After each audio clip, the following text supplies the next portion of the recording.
trying to figure out who he is. So, Thank you very much. yeah.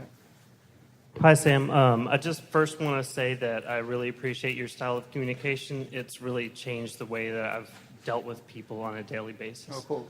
Thank you. And my question is, how do we reconcile the difference between our biological need to reproduce and growing concerns that overpopulation might be a problem in the future? It's not clear to me what the consensus is now with respect to population concerns. I mean, it's like you can find people who are just as concerned about underpopulation. You know, it's like the difference between there being too many of us and too few of us might come down to like 20 people. It's like there's this weird factoid that in Japan right now they sell more adult diapers than kids' diapers. That's fairly alarming to picture. If we could get fully obedient AI and to service our needs, and I guess in the context of this conversation, those needs could extend to polyamorous robots, something like Westworld. But in the absent that, I mean, it does seem, and maybe you have some insight into this, but it seems like we are in some vast Ponzi scheme. You need a new generation to stack under this looming pyramid of aging people.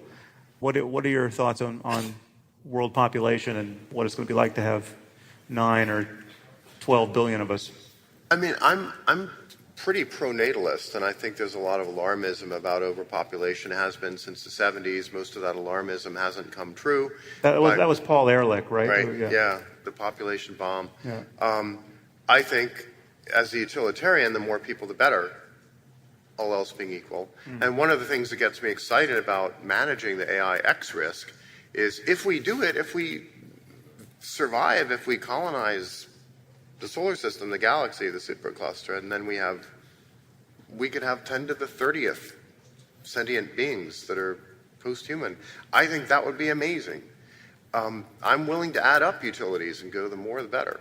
So we should have that long view that as long as we don't wreck the planet in a really predictably dramatic, horrible way, we should have some faith that our little kids and grandkids will be smart and will be able to help solve problems we can't even solve yet.